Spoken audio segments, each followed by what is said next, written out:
What is going on, guys? Matt Downs with Daily Grind Fantasy Sports to help give you the edge for this NBA 3-game playoff slate on DraftKings. Cannot wait to break it down. If you guys are brand new to this channel, we provide both free and paid content for all daily fantasy sports across all sports.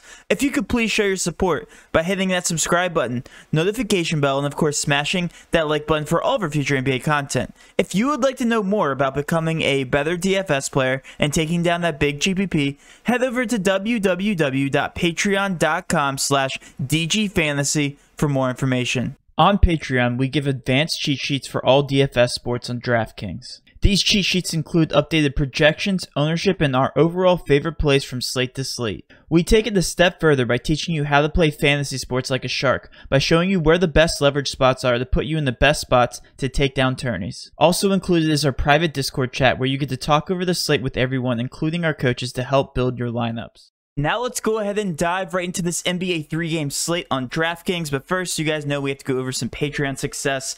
Did pretty well last night on NBA as well as some other contests. We did CSGO, MLB, covered everything on SuperDraft, Prize Picks. By the way, I gave away a free prize pick yesterday in my video. If you guys didn't take it, Joe Harris, I'm pretty sure, hit the over of, I think it was 19 fantasy points in the very first quarter. He went absolutely ballistic. Nobody was expecting it, but that fantasy score was a little too low for my liking. Took the over on that. If you guys took it, completely free to the public, then congrats to you. If you haven't signed up for Prize Picks, enter code using DGF for 100% match up to $100. They will instant match your money there once you deposit it, and you guys get to play with a free $100. See if you even like it. See if you don't. If you don't, you never have to play again, but you get a free $100 just to sign up and play using our code. But let's go ahead and look at some of these screenshots. $25 turned into $40 on SuperDraft. We had a takedown here, a small GPP takedown, $300 winner. Congrats. So that wasn't even small. That was a pretty big one. Yeah, so it was an NBA tiers lineup.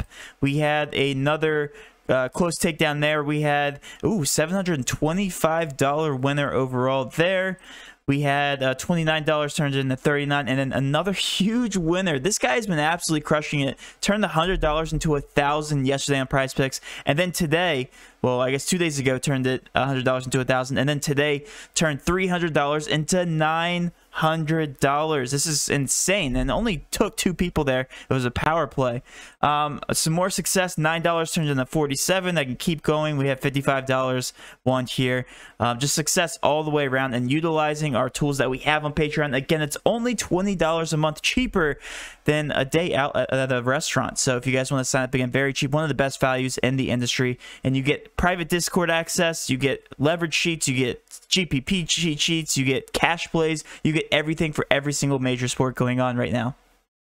But now let's go ahead and focus on the free content. This 3-game slate, we have really no injuries to look at, except for one single exception here from the New York Knicks. Nerlens Noel is questionable. That will definitely impact the big man rotations down low for the Knicks. If he is ruled out, it's going to open up a tremendous amount of value for that team. That's really the only team that we have to focus on. And with Atlanta, we have Cam Reddish, who's been out for quite some time. So all the price tags have been adjusted, and we will be honing in on them as well, because there is some decent value to focus on that team. All right, let's go ahead and go game by game, team by team. First, focusing on the Washington Wizards at Philly 76ers. Really, there's not too many interesting options from this team. I will note that Daniel Gafford has been absolutely crushing it, averaging 1.26 fantasy points per minute, and he is projected 19 minutes. Between him, Alex Len, and Robin Lopez, you just never know what the rotations are going to look like. I prefer Daniel Gafford just because he's been getting a decent amount of stretch. He got 20 minutes, 22 minutes, 21 minutes in his last 3 playoff appearances. So don't hate that. I think he's going to have the most upside out of the 3, and because at a 4.1K price tag, he's actually the best point per dollar value here from the Washington Wizards, a 5.8, and again, I'm only considering him for GPPs because he will carry very low ownership, especially at that price and minute upside. Bradley Beal here next on the list. Again, more of a GPP option. 8.8K price tag is a little too expensive for my liking. If he gets going, if he gets hot pretty early here, I do like him. But against the Philly 76ers, the only projected to score 111 points. We know that Philly plays at a pace-down tempo, so not thrilled about that price tag. I think for me personally, if I had to pay it for an option, it would be Russell Westbrook just because of his high usage. But I don't hate him for GPPs. Comes up to a 5.5 point per dollar value. Bertans, another plug-and-play type of GPP dart throw.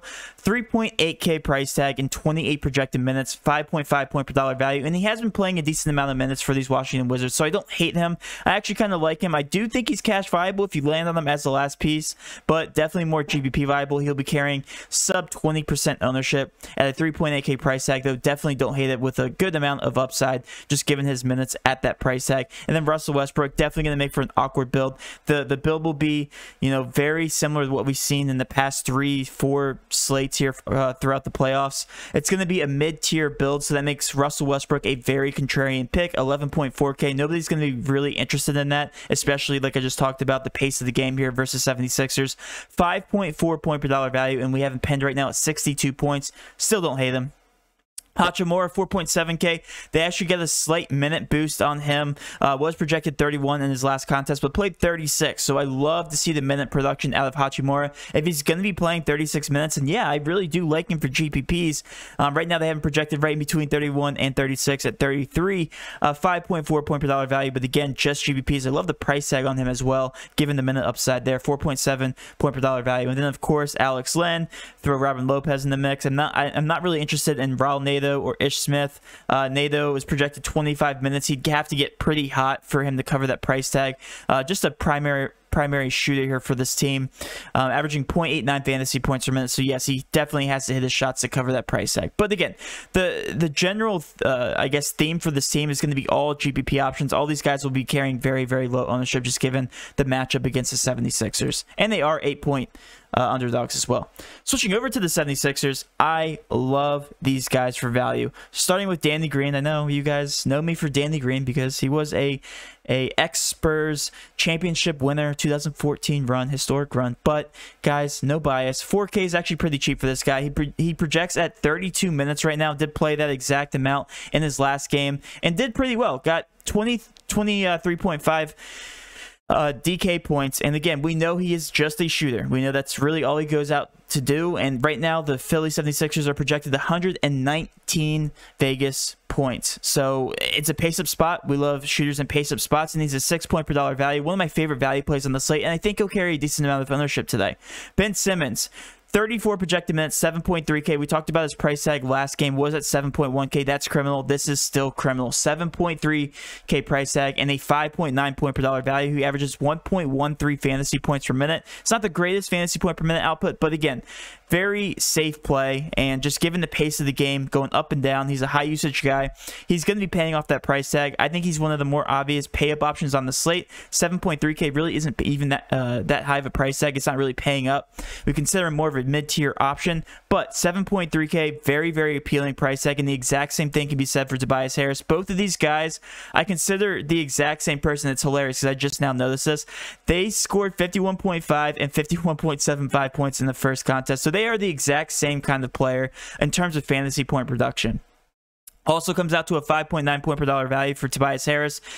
Similar to last night where we stacked the two Clippers studs with Paul George and Kawhi Leonard and cash, I think you can do the exact same thing here with the 76ers with Ben Simmons and Tobias Harris. You can easily fit both of them in, and they both play, one plays point guard, the other one plays small forward, power forward, so very easily can be very easily done here with lineup construction.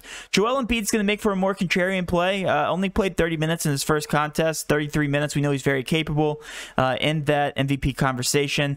Again, I don't hate him. It's just 10.1K is very, very expensive, and it's definitely going to make for a very contrarian build. So if you're going away from that mid-tier build, then yes, Joel Embiid is another option there. Seth Curry, 4.9K, 32 projected minutes. Don't hate him for GPPs, and the rest of these guys are just going to be GPP options for me. Very thin rotation here for the 76ers. They're going to be putting out their 5 studs, their 5 starters, and then just really not rolling with the rest of these guys, with maybe the exception of Thibault and some defensive purposes. Shake Milton's not seeing that many minutes, only saw 13. We said hit the under on him on Prize Picks in the very first game, and sure enough, he did hit that under. So, yeah, no more real interest here in the 76ers. They are definitely more cash viable, whereas the Washington Wizards are going to be more GPP viable. Going down the list here, Atlanta Hawks. I want to talk about them real quick because what are they doing with Trae Young? He just dropped 56.75 on the Knicks' forehead and didn't get a price increase. Okay, sign me up again. 8.5K, 35 projected minutes. He only played 35 minutes. I expected him to see 35 plus, like closer to 40 minutes. But his usage rate, guys, 39.2% usage rate. That is insane. I said the ball would be in his hands the majority of the game. And the ball was in his hands pretty much the entire game. Did absolutely everything on the floor. 8.5K is definitely going to be considered cash viable. I don't know how his ownership is going to compare to the 76ers, guys. If I had to predict it, I think the 76ers are still going to be a little bit higher owned, but 8.5K for a guy that's going to have the ball in his hands the entire game. Absolutely love Trae Young. Clint Capella actually doesn't show too bad on our sheet. 5.9 point per dollar value. Didn't have the best game in his first contest here, but did play 35 minutes. That's pretty noteworthy. I do like that from Clint Capella because he's averaging over 1.33 fantasy points per minute on the season and is projected 34 minutes in this contest. We have him right now at a 5.9 point per dollar value. I actually really like Clint Capella as a GPP option here. Not so much for cash, but for GPPs, I think he makes for a very, very good pivot off of somebody like Ben Simmons or Tobias Harris for slightly more money there. Could easily break the slate there if he gets it going early. John Collins, 6.5K, another person that didn't show too well, but he also played 35 minutes. So Trae Young is a safer bet of these three, but Clint Capella and John Collins could easily step it up tonight. I absolutely love them at their price tag, 5.6 point per dollar value, and these guys make for very, very good GPP options. DeAndre Hunter is another person I want to talk about because a lot of people were on DeAndre Hunter in the first contest because we know he's a very good player on this team, but he only played 25 minutes. I consider him just GPP viable. A lot of people were on him in our Discord. Again, minute upside is everything for me. If he's not playing over 20 minutes, then yeah, I don't have any interest at that price tag at 4K. And the rest of these guys are just going to be GPP options. Bogdanovich, a shooter, but the pace of the game's not too high. Gallinari, Herter, Lou Will, all these guys are just going to be GPP options for me. New York Knicks. Disappointing. I thought they were going to get it done in the first game, but they still overall did pretty well. Derrick Rose is one guy I just want to continue to talk about throughout these playoffs. He played 38 minutes in the very first game here against Atlanta. Dropped 32.75. We expected a little bit more from him, but at a 5.9K price tag, if you're actually playing 38 minutes, if Tibbs is really believing in Derrick Rose playing full minutes here in the playoffs, then sign me up for Derrick Rose. Starting point guard, high usage, a lot of minutes, 6.5 point per dollar value. He is the best value play on the slate and a pace-up spot technically, even though they're only expected to score 107 points. So absolutely love Derrick Rose today in this matchup. 5.9K is definitely not too expensive for him. Nerlens Noel, if he plays, then yes, technically he's the second best point per dollar value on the slate, or for this team rather. But if he doesn't play, then yes, Taj Gibson's going to make for a great pivot. And it'll be interesting to see if they give Mitchell Robinson any minutes, because technically he didn't play in the last game. So at 4.4K could make for a very good value play if he is starting and expected to get those starter minutes. But Nerlens Noel, if he's ruled out, I don't know what they're going to do. Play small ball? Like, some of these guys are going to have to pick up some minutes for the New York Knicks, but that's to be determined. If he is ruled out before lock, we'll go ahead and pin a post below in the YouTube comment section. Also, guys, we do a live stream every single day before the NBA playoff slate starts. So if you guys want to show up for that, it gives you an updated look on the slate, any updated injury news, and our last minute thoughts before the slate does start off. So show up to our live stream. Starts the slate starts at 7, so we'll probably be going live around 5:30ish. And then last but not least, let's talk about these Memphis Grizzlies, Utah Jazz. What an upset the first game was here. Memphis beating Utah on the road. Don't believe they're going to do it this time around just because of Donovan Mitchell being back. We don't know how many minutes he's going to get, but talking about Memphis here, Valanciunas got a price decrease because he technically didn't hit his price point in his very first contest here. 39 minutes is what he played at an 8K price tag. I don't mind him for GPPs. He's going to have to be out there. Like I said, Rudy Gobert isn't the best matchup for these guys as a whole. You know, we know defensively it's going to keep them grounded. 106 points is what they're expected to score right now. Did go over that game total last game. They scored 112. So I do like Memphis for GPPs, but again, limited upside. That price tag is very appealing on Valanciunas, Jaren Jackson, more GPP, Kyle Anderson. I probably like the most out of these guys just because he averages 1.06 fantasy points per minute, is projected 31 minutes. So he's a higher usage guy, probably the only guy I really believe in from the team. And then John Morant, that price tag is very, very expensive. And really, that's the theme from this game in general. I think both of these guys are going to be more GPP viable. Rudy Gobert, same exact thing, 5.5 point per dollar value, is technically the best the best value here on this team. Didn't really do too much in the very first game. And then Donovan Mitchell's going to screw up this entire rotation just because we don't know how many minutes he's going to play. Is he going to play 32? Is he going to play 40? Is he going to be minute? Is he going to have a minute limit on him? Is he going to play 25? Like, I have no idea what to expect here from Donovan Mitchell. So it could easily, you know, eat into the usage of some of these other players and minutes. So don't really like it here. Don't like the picture from Utah or Memphis. Just a lot of question marks. But yeah, I guess if I had to really recommend anybody, my favorite option here from this game is going to be Valanciunas, and then also Kyle Anderson, maybe possibly John Morant for GBPs. But that will end my breakdown on DraftKings, guys. Let's go ahead and take a look at the prize pick board. And guys, this is probably the least sexy pick I've ever had on Prize Picks, but I think this guy is completely mispriced. His fantasy score is a little too high. He's projected right now 15 minutes. This guy's Matisse Thybulle. He's basically only on the floor for defensive purposes. His stat line in the very first game, if I can go back and just take a look at it, he literally, so he shot the ball 2 times, 0 for 2. Has a 5.8% usage. I'm not kidding. It actually says 5.8 if you guys can read that on my screen. Got 2 blocks and 2 steals. His 2 blocks and 2 steals were the only thing he did fantasy-wise, and he technically got an assist here, and still scored 9.5 fantasy points in the 14 minutes that he was out in the court. He's projected 15 minutes in this contest. 13 fantasy score is just a little too high for me. If this guy, fantasy point per minute wise, is a 0.55, again, he has to play like closer to 20 minutes for this to even make remote sense.